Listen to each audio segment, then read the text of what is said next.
Thanks for staying with us. So we're moving on to our hot topic today. Last Friday, we started a conversation on widows moving on with their lives. In continuation of that discussion, we want to address what our culture says concerning widowhood and if it should be applicable in this time and now. What effect does it have on a woman's psychology, her mental state, and her emotions? You can join the conversation on 081-270-53687, 091-390-76948. I know we have started with the conversation on it is an honorable thing as a widow to just enjoy the company of your children and just stay by yourself.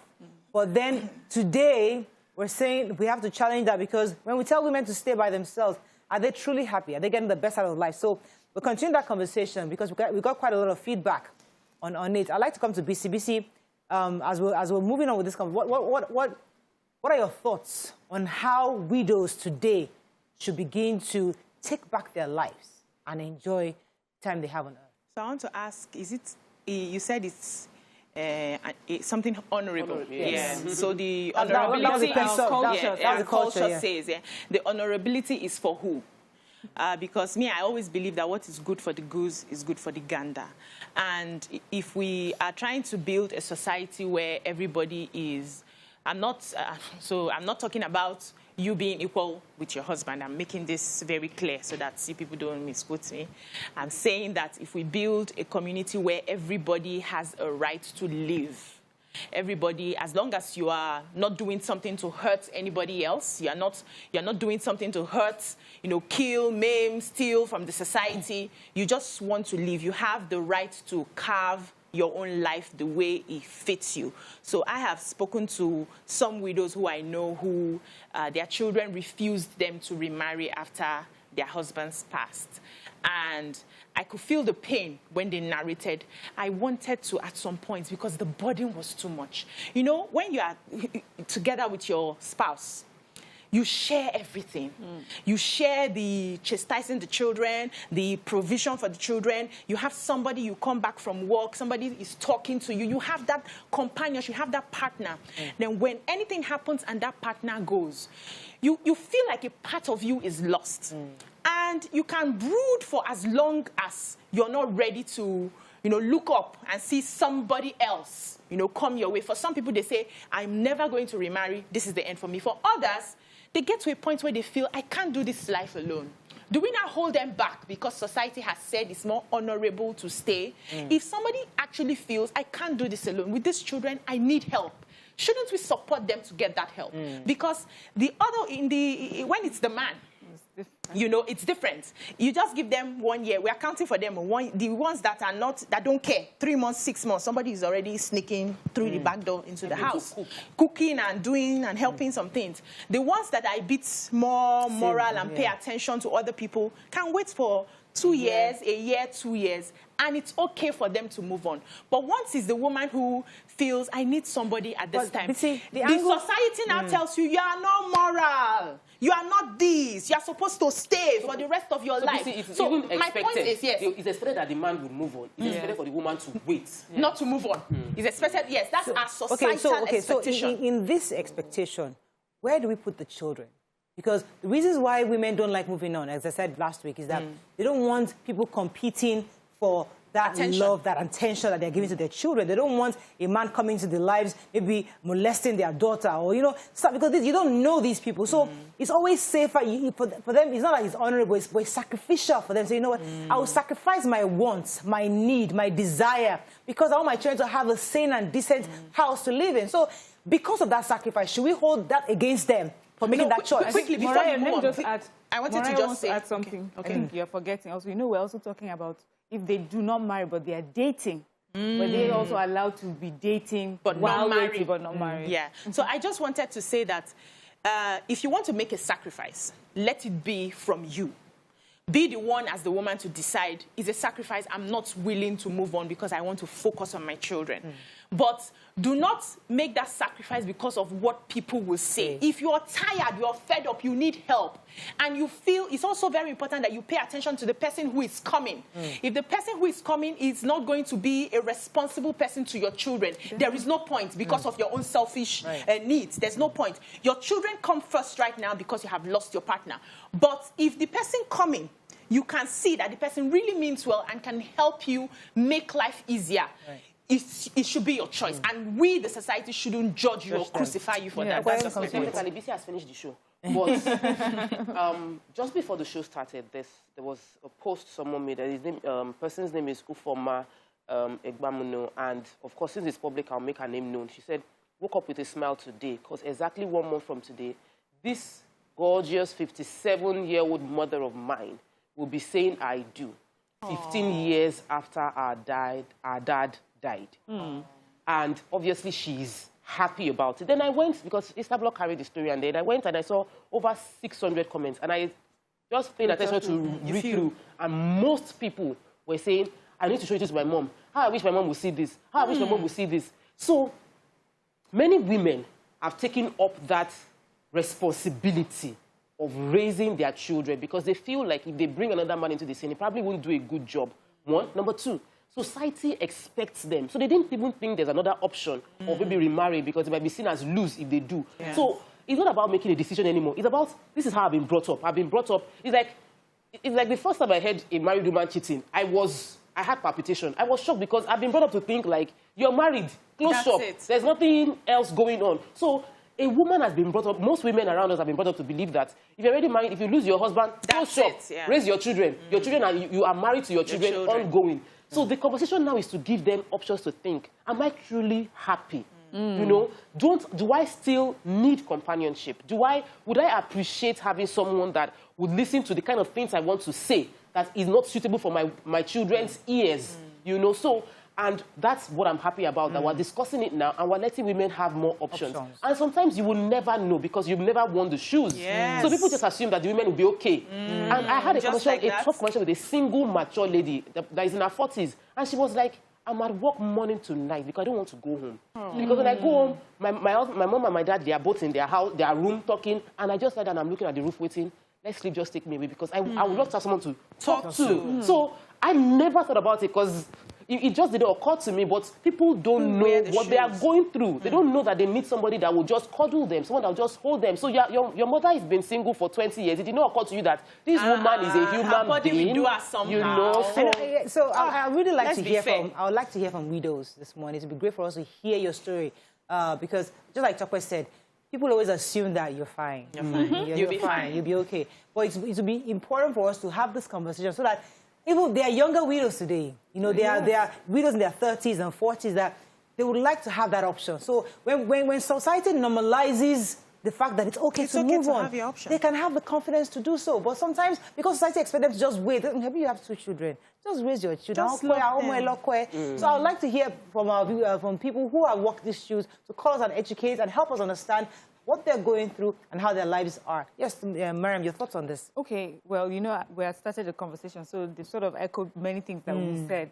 But, you know, there was one part of the conversation we're talking about, which is dating while being a widow. So you make the decision that, okay, I may not be ready to bring a father figure to meet my children right now because, you know, I don't want to confuse them, or they're a little too young and they're still grappling with the loss of their father, and I don't want it to look like I'm imposing another person on them. But is a widow allowed to date without being judged and called all sorts of names because she's dating? And as you just mentioned, the feelings are still there. I mean, you're a human being. I mean, you're a human being. They just show up and marry. Maybe I've been a spinster for a couple of weeks, but I'm okay. It's just no, but what I'm saying is that, you know, you are expecting your husband to come back. So it's just normal that when people say, oh, their parents waited so years, did they see someone else? Was the person allowed to date? Did they feel bad that their parents were, their mother or their father was dating because of that? And I think that society needs to start to think differently. When you think with love towards someone else, and try to put yourself in someone's shoes, you'll be more understanding of their situation and not judge them. Sometimes we don't judge because we don't know, because we've never been through those shoes. And a human being has all the same feelings as anyone else and needs companionship. And I think that you can discreetly think about it. Date. You know. Well, think about it, Mariam. I mean, yeah, so dating if you're a young widow, definitely. But if your mother is 60, 65, or your mother, let's just say your mother is 50, 55, 60. As a daughter, do I want to start seeing another man with one agbada coming and say, hey, I don't know. When my father died, I don't know if I would really like my mother to this. I mean, I don't think so. I personally wouldn't feel comfortable with having that. Many people have that. So I would want my mother to be happy. Now, if I feel based on my mom's behavior, I feel like maybe she needs company, maybe I could have. But it's not you to determine her feeling. You can't determine another person's feeling. No. You only hear what they tell you, or you see what they show you. You can't determine. And it's selfish, because I'm saying it, I had a friend recently who was telling me that if she had known, she would have begged her father. The man lost the wife, and they were hell-bent on not allowing him remarry. And after a few years, he died. And so they went for a program, and they were talking about things like this. And she said she was feeling really bad, that if she had known, she would have allowed this man to marry. The man was actually begging them that I've raised you people, you are successful. I need somebody. And that's because he's a very moral sort of man. Someone like my father will not take your permission. What's that? So, but I think a lot of children are very selfish. And when it comes to their parents, can we try and be a little more understanding to these parents? You know, they are human beings as well. They have the feelings as well. When we're dating, we lose boyfriends. We know how we nearly almost die. Some people, we drink all sorts of things because some of these mothers, I'll come to you, Mariam, because some of these mothers, it's not your fault. The mother, they've conditioned themselves. Say, I am married to Jesus. I am married to Jesus. They are the ones telling you that they're married to Jesus. It can be lip service. Yeah, but how would you know? Am I a psychologist? How would I know if it's lip service? Okay, one, I'm always surprised when I hear people say that their children didn't allow, like adult children. I'm not talking of babies who don't understand, but like grown adult children saying to their adult parents, like, you can't get married. I'm like, really? Yeah. You truly think I need your permission? But secondly, our older parents are different now. They are going to the gym, they are dressing up, they are meeting people, you know, they are hanging out. So I don't know how you tell someone like that who is full of life and that the person should not date or should not remarry. It would not make sense. I think what's important is when you have an older parent who is dating, is that make sure that she is doing it in such a way that is safe. So those statistics that showed that older people were getting AIDS, the number were getting HIV, that the number in those older, yes, where the numbers were that's a bit. So what is happening is that older people are now getting into relationships. So they've lost partners, and then, you know, they're in their 60s, their 70s, they are full of life, and then they are re-engaging. And they're not doing it safely. So make sure that your widowed parent is doing it safely. That because you're older does not mean that these things are not... business doing that thing. I don't understand. They have those feelings. Which feelings? And then also make sure, because some people now have this thing, they want to do younger men. So make sure that it's not a younger man that is here. A whole new to swipe your mother of her hard work and her, you know, savings. Okay, let's go there for a second. We're going to go on a break, Tokwe. But you see, she took us somewhere where, so if you don't allow your mother, so your mother is in her 50s. She looks beautiful. She's happy. The kind of 50s we are seeing nowadays. Or 55, 65, YK 67. You know, I know somebody, I think it was YK's picture I posted. I can't remember if it was on Instagram or something. And the person was like, she wished because her own mother was 60. And she wished her mother was having the kind of life and joy that she's seen that YK is having. Because her mother is 60. But she's posted her picture, her mother's picture, and she's in a different kind of she's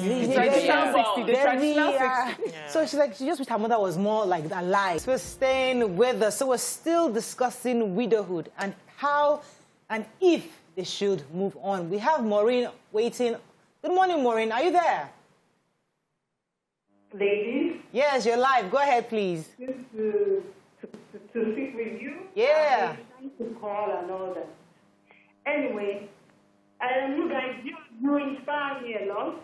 Thank you. And this topic has been something that I talk about all the time with my friends and all.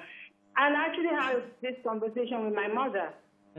My father passed on when she was 52.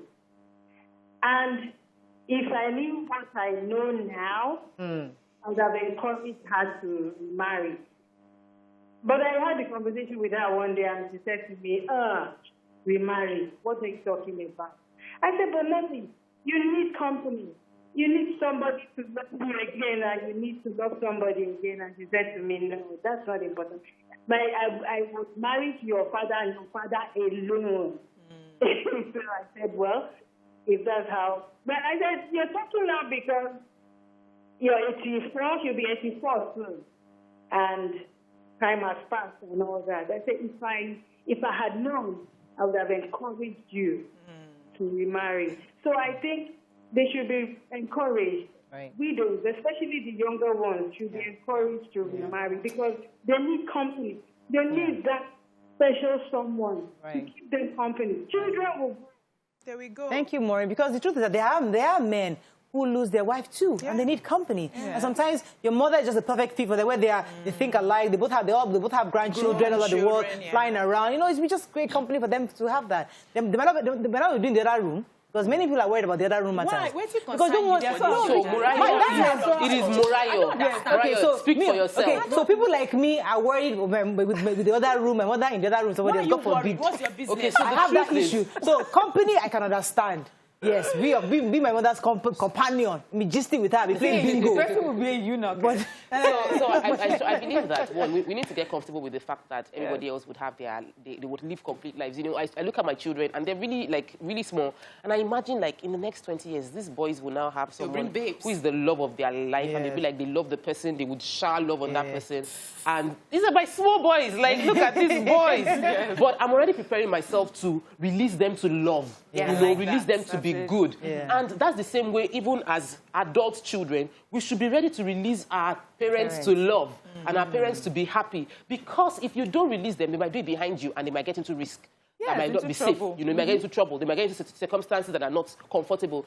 And like what Mariam raised, there are several young to mature relationships, happening in our society right now. The people in their 50s who are conveniently dating 30-year-old, 30-plus-year-old men who are single. And most of the ones I've seen, and I've seen two personally, hide it from their children. So the children don't know that they are having a relationship with that guy. They just feel like, oh, is that man that comes to do something in the house? He's not doing anything.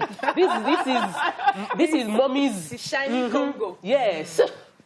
You know, this is mommy's person. And sometimes I just feel worried that there are things that might happen that could have been prevented if it had been an open conversation with the family. Everybody knows that mommy is being helped by this person. Let's create an atmosphere that would encourage such conversations to reduce the risk.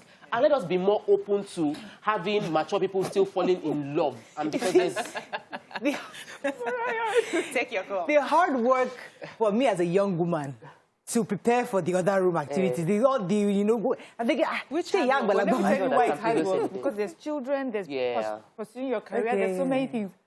Momsy is just chilling. Nothing. So imagine that she has someone else. There's no take this call from the UK. There's no mommy, come here. Thank God, my mom. Oh, I'm so sorry. Yes, BC, you're going to say something. I wanted to say that, based on what Miriam raised, that the way this life is, everything that goes around comes around.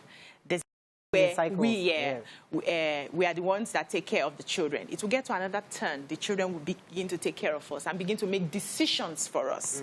And, you know, when it comes to all of this dating, I would like that the children are open-minded and then have conversations with their parents. When you show support for your parents will not hide who they have decided to date. They will tell you, and then you can use your youngness and your sharp brain wisdom to cite the person, to be sure that the person is genuine, to be sure that this person... Because the truth is, we all fall in love the same way. You see somebody, you like the person, you suspend almost 80% of your brain. Even at that age, when they fall in love, they can sell your house and give them your school fees if care is not taken. So it's still the same way that we feel, that they feel. They are human beings, and it's the same cycle. But if they are free to have conversations with you as a child that, okay, this guy is coming, today he said I should borrow him, so and so. Tomorrow he said I should touch my business. You will now know that, mommy, please, this person does not have your good intention at heart. You can help them through that. So let's not remove ourselves. After all, mommy, just focus on children, focus on God, go to church, go to a mountain, go and pray and all of that, and give them the room to hide some of these things. The earlier we can help them, and we can also tell them, because we now are more aware of how we can better take care of our bodies. We can also tell mommy, you need to do this now, you need to use this protection, you need to do this now. Let's be open to our parents. You might let's say, oh, encourage you don't them. talk about that, but they have heard. They've heard. Yes. Let's talk about young widows dating, because that also happens, and some people don't know how to do it in a way that protects their children, and there are sadly cases of abuse of minors by the person the mom is dating. Very sad news. We read them in the papers where the young widow, somebody came to visit at home and the person was not around, and you feel comfortable that this person could be the father of my children very soon, and you leave them, and then the person is actually a predator. So when we have conversations like this, people's eyes get open to the fact that if he's not the father of my child, I love you, I trust you, I think you love me, but I need to still protect my children. Yeah, so we don't want to encourage selfish pursuit of personal happiness. Because when you already have children, your priority should be your children, especially when they are young. So if you are a very young widow and you still have personal needs, ensure that you create a system that your personal satisfaction does not compromise your children, because they are dependent 100% on you. Yeah, very true. Also, in addition to that, if you're friends with a young widow, it's important for you to show support, because especially when they have children, they need support system where the kids are staying over with you, you know, while they go out and have fun. Say, yes, you have your own spouse, but it would be nice for you to give them that. You know, once in a while, maybe once a month, the kids stay over in your house. She goes out, she hangs out with the guy or something. So we as friends should also be showing support. Not judge them and gossip behind. Because this thing that you just said reminds me also that there's something that widows suffer, which is we hear that they say their friends are unwilling to bring them to their own houses so that their husbands don't look at them as a That is something that they also complain about. That's so a genuine... all of a sudden... Now, she's available. Yes, and now you are now available. Like, So all this, you're bringing your children, I'm helping you so that you're now be coming to my house more. That is a problem. That's another angle. Let me take this call. Good morning. Are you there? Hey, my name is Martha. I'm calling from Abuja. Good morning, Martha. You're live. Go ahead, please. I'm a first-time caller. Welcome to the show. Very interesting topic, Mariah. Good morning, ladies. Good morning. Ladies. Good morning. I think we should flip this discussion a little bit. And by flipping the discussion a little bit, is aside talking about the widows, we also look at the fathers too. The widowers. We begin to look about the widowers. We look at the background where the children are coming from. We must remember that these children, some of them have had family trauma from abuses from their parents. So seeing or losing an important figure, who might probably be the mother or the father, it is relatively difficult bringing in someone to fill in that vacuum. And we must remember, as human beings, people will always have motives, except they come out very clear. Coming in to fill that space, not because they want to, but because they want these children to get a flip side. And it brings out the hurt. It brings back that trauma they experienced. There's this experience I saw is a family friend. You would not believe it that the woman was the one who built up the home. She did practically everything. Now they came into money and lived a beautiful life. But the oldest son, unfortunately, could not have a child, and his mother passed on. They were so emotional after the mother passed. But you would not believe it that it was the mother's friend, the one who wept more during the funeral, who was taking up most of the responsibilities that came in. And it came to a day where he pointed out to this boy that, go face your barrenness. It was so sad. But unfortunately, after 12 years, he was blessed with a set of twin boys. But I can tell you that up to date, they have a sore relationship with the father. So we must remember that as much as we encourage them, these children's emotions must also be in check and also be put into practice, so that it is a balanced equation. Absolutely, Martha. Thank you so much for sharing. I have to go on a break. It's a young widow involved. It is expected that you will put your children's needs first. And sometimes that's when the sacrifice comes into play. You can delay, you know, having your physical gratification for a long time to get these children to a level where they can stand on their feet. So we expect that you use your head.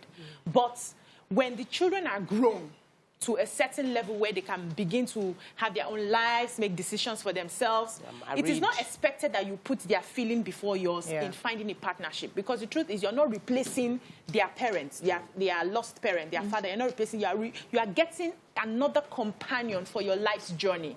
So you own that responsibility as long as they are settled. When they are not settled, then you can, that's when you start sifting to be sure that the person who is coming has their best interest at heart. So I grew up, not like I lost my mom, but she wasn't there at the time I grew up. And I knew that everyone who came as a stepmother, my father was very particular about how they treated me and treated the other children. Although most times when he's not around, they use the opportunity to bully me, or serious one.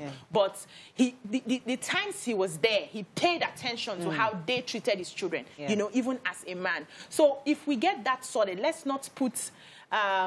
people will always be bad. People will always, in the family, insult you. People will always, you know, tell you things that hurt you. Even if it was your mother that was there, one day she can get upset and insult your wife. We've seen all of this. So let's not place that, because it happened that way, to the fact that somebody was replaced. So the rule of thumb really is that when you have younger kids, some widows prefer to let them grow older. They are mature enough to understand that your father has died.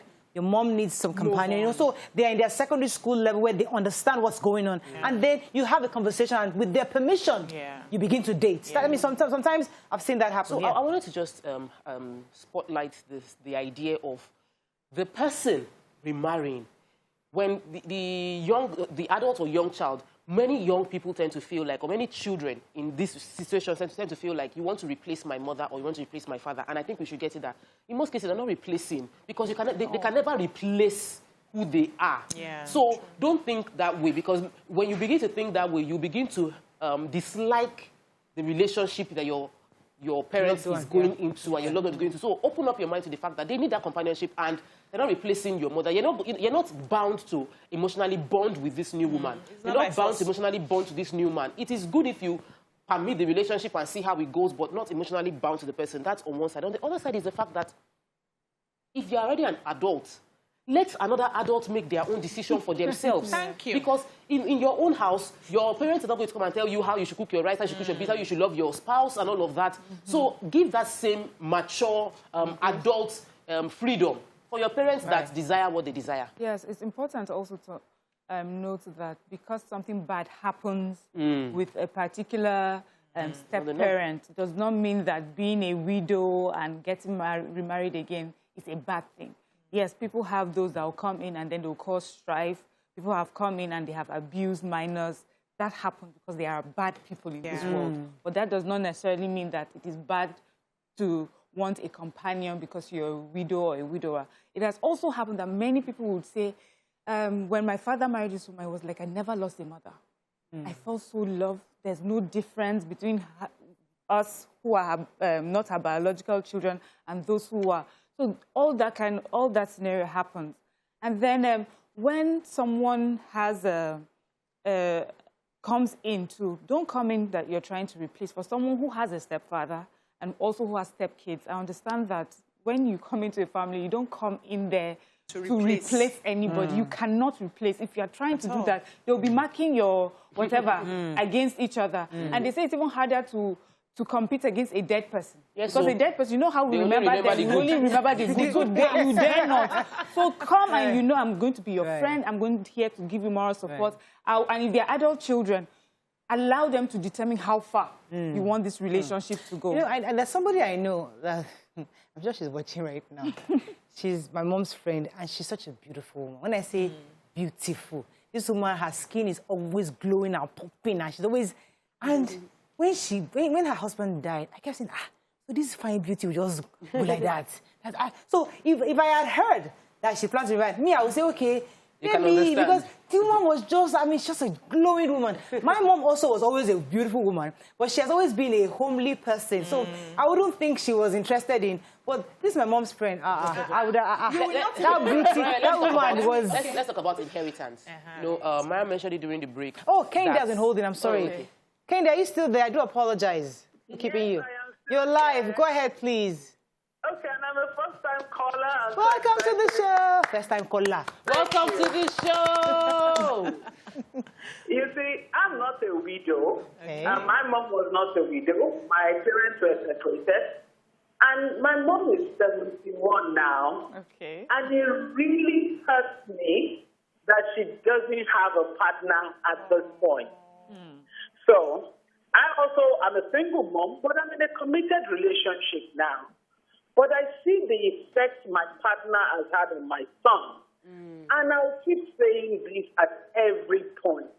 Companionship is a very good thing. It is. We cannot deny it. Yes. Nobody is coming to replace anybody, but the effect, my son is going through puberty. I can't explain it to him. The day he came to tell me I'm feeling butterfly, I couldn't explain it. I had to call my partner. I said, Mister, please, can you put him through?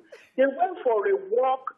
Every time they go into the room, they have this chat, and the boy feels better, and my mind is at peace. And I'm addressed that, okay, there's somebody that can handle this part that I know nothing about. For a woman, I can explain, but for a man, I cannot explain. So I think the society should be more welcoming, more encouraging, and women as well should take this by the horn. A man will lose his wife. In 6 months, he's already considering remarrying because of the children. A woman will lose her husband. They will say she must wait at least 2 years before she will consider anything. I think that is very cruel and not balanced. Thank you very much, Kendi. Thank you very, very much. May I add that the people who uphold all this society, culture, is the women. The men will not have a problem with you. It's their wives. Have you seen Lagbaja? Lagbaja, just 6 months now that the husband has gone, or just 3 years now, she has brought another. I saw Lagbaja with so and so. It's the women. So we women, we need to talk to ourselves. We are very judgmental, especially when it comes to other women. We are very judgmental with the things that we are doing in secret, but when we see it on the outside, we want to present to our husbands that we are saints, and then we bring down the other people. We do that intentionally. So women, we need to talk to ourselves. Should I leave you for the inheritance? I'll come to you, Mrs. Namaram now. Okay. There's a joy. There's a joy when a woman, imagine a widow finally finds love. And there was a lady that I know, she had 4 children. I think her husband had died in the plane crash, you know, and I think it was 12 years after, she met a doctor from the UK, and he came home, and he was also a widower, came home together, and I was there, the wedding, the joy she was going through. The fact that, listen, and the kids were fine, but when you see that joy, that should be the one. Is that joy we as a society should hold on to and say, we want our women to be happy. So if you have the opportunity to love again, we should encourage it. I said, listen, we want them to be happy, not looking around and looking frustrated like the whole world has come. You know, you have companion. So my own worry as a Nigerian girl was the other room matter. As a Nigerian adult. As a Nigerian was the other room matters. But what we are focusing on is what you choose to focus on. What you choose to focus on. The companion comes with that now. Let's talk about the inheritance, because sometimes some children will not want their parents to remarry because they don't want to split the inheritance. And that's another good point. Yes, some children, their reservation is not because of they don't mind the man remarrying, or they don't mind the man sorting himself or the woman sorting himself, but they just don't know. They don't want another child to come into that relationship because they've already judged the house that they would take. Each person would have 5 houses, you know, and they don't want to have to now divide it further, or some of that property will now go to the new woman or the new man in the family. So how do we resolve property matters? In my own case, when I thought about it, I just thought about it that maybe the person that wants to remarry should quickly first give everybody their inheritance, so that they already know they are sorted, so that they will not hold on to the person. That's the easiest way. That's why I said the other room should not be involved. Just be my companion. You see, there are different levels. If it's the young bride, the young widow, that one I can understand. That one, there are 2 stages here. The young widow, that one, wait for your children to be a bit more mature, you can remarry and have it. But when you're an older, we are in the 60, 65, and you want to start... Sweetie, till that age, Please, let me take this call and come to mine. I'm sorry. I have a call from Tony. Are you there? Hey, Tony from the UK. Go ahead, please. You're live. We have plenty of messages. Yeah, my name is Tony. I do listen to your programs, and I love what you're doing. But some of the things I will say now, is not related to what you're discussing now. But can I have your number again, journalist hangout? Because each time they're on board, I don't see their number, so I'm struggling to get their number. Mariam, thanks. Okay. I didn't hear what he was. I just said journalist, and I didn't hear him properly. Yeah. Sorry about that. Go ahead. Yeah, okay, so another thing is that if we were to compare widowers who are able to get married and widows that stay at home that don't get married, I also feel that there are more widows who do not get remarried. And I feel it's because women are taught or told or socialized to think that if you already have children, if you're of a certain age, then you should not put yourself out there. So I find that, in my opinion, I think that widows, Nigerian widows, are saying to themselves, so they don't seem like they need it. They're like, no, I don't need it. I'm married to Jesus. I'm already married to your husband, your father, and that's it. So that they do not have to put themselves out there and be rejected. So it's like, well, I already accept it. I'm too old. I already have children. Who is going to look at me? I have stretch marks from having the babies, from there. Who am I going to start all over and, show my body to, and that will accept me? And so they protect their heart or protect themselves by doing that. But I feel that there are mature men out there. So our children are supposed to help us. Mariah, I'm talking to you. Our children are supposed to help us have this companionship. I understand that companionship comes with other things. No, Mariah, you're looking at me. Yeah, I have no problem with companionship. Yeah. My only that's part of companionship. So what I've seen so far is the adults that don't allow their one parents remarry are mostly the adults that, they come from rich families. Yeah. Because you see those ones that are still looking for somebody to even sort out mommy, where everybody is finding their level. They don't really care as much whether she remarries or not. So it borders around wealth. And what I always tell the children around me, build your own house, make your own money, so that you don't tell me that I'm not supposed to make certain decisions at a certain age because of what you want to get. This is not your house, so you are a tenant here, you are passing by, you will get your own. So if we instill that in those children, let them go and work and make their own. So they don't tell you how to share your property. It's your property. I can choose to give it to the orphanage. Absolutely. I think I would like to end on that. I would have loved to take more comments. Please, let's take a few comments. Bamidele on Facebook says, everybody needs somebody to help comfort them, either a widow or a widower. Yeah. It's pretty normal for widows to find love and remarry, just as it is for a widower. It's not out of the ordinary. It's amazing. So long the widow knows what she's doing. Widows should shake off the feeling of being met with hate comments when they find love, and they need to move on. All a widow needs is to take the bold step and get better and better every day. Fantastic. Embrace self-development. Somebody was telling you that you should forget the other room matter. That will sort itself out. Morolayo says, good morning, ladies. Today's topic is so interesting. Sometimes I had a sister that lost her husband. Whenever I look at her beautiful face, I would tell her to remarry, and she objected. Later in life, I discovered it's better not to remarry, because if she loves her new husband, it will be a problem for the children that she has diverted their love for their father to the new person. Can I just add, for someone who is a child of someone that was a widow, I was happy to know that my mom was happy. That was it. I could see my mom and she's happy. That was what was most important to you. Awesome. Okay, I think we can wrap up on that. Thank you so much, ladies. We're going to break. When we come back, we're bringing our celebrity guest. Stay with us. We'll be right back.